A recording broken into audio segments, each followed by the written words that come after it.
One of the great things about the beef cattle industry is seeing multiple generations work together to care for the land while planning for the future.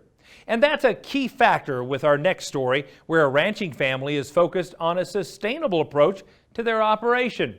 Our Region 7 winners are from South Dakota.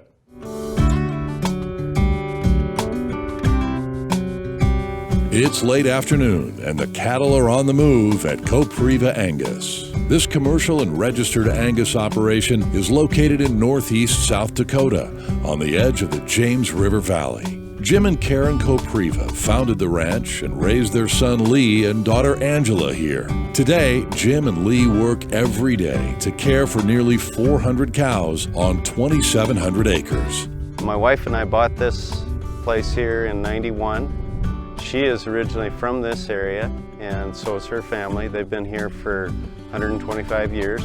We started with 7 cows in 1984, and we've grown since then. I'm the 5th generation. My dad and mom are the 4th generation. It is a family operation. Dad and I exchange labor back and forth and work together and make management decisions together. Like many of their neighbors, the Coprivas were initially grain farmers. However, while much of the land in their area has been converted to crops, the Coprivas have bucked the trend and planted the majority of their acres back to native grasses.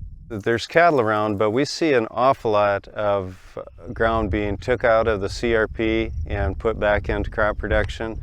We realize that it's not the best suit for the land and the resources that we have available to farm it. And I think over the long term, it's really been beneficial to have grassland. Rotational grazing has been key to maximizing production at Copriva Angus. The Coprivas worked with NRCS to install over 20,000 feet of cross fencing, which has allowed them to increase their cattle numbers. The main part of our grazing scheme is to always have acres of the operation resting, not getting grazed. And so if you have the ability through fencing and water development to focus a group of cows in an area of the pasture and then graze it and then move them to another area and rest the area that you had prior grazed, that really is beneficial. It's pretty amazing to talk to neighbors that were here in the area before we started, to have them say that how many head of cattle were on a certain area of grass.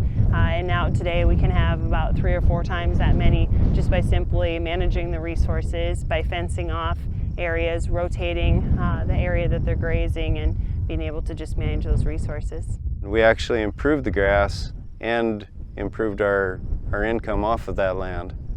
And so we've been very impressed with it. It takes a little bit of management, a little bit of materials, but the payoff is far greater. It's well worth it. The Coprivas know another key to a successful grazing system is access to water. They've built or renovated 35 dams and dugouts to improve grazing distribution. We've learned to be better and better managers of water.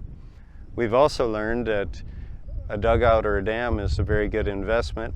They are extremely open to new possibilities and to new ideas as far as conservation is concerned. They've taken a look at not only what it will do for them in the short term, but what it will do in the long term as well. At Copriva Angus, they've made conservation a family tradition, and they're committed to creating a sustainable operation for future generations. I hope that it continues to grow. I hope that we continue to learn from our environmental decisions, our stewardship decisions. It pleases me that our management allows me to do what I know is right and protect the grass and take care of it and manage it and use it and still have the lifestyle I desire. I think it's our duty here on earth to take care of the resources that we're given, and I really think that being a good steward is just part of life. It doesn't need to be anything fancy. If you can use the resources you have and take care of them, things will work out and you'll be working with Mother Nature instead of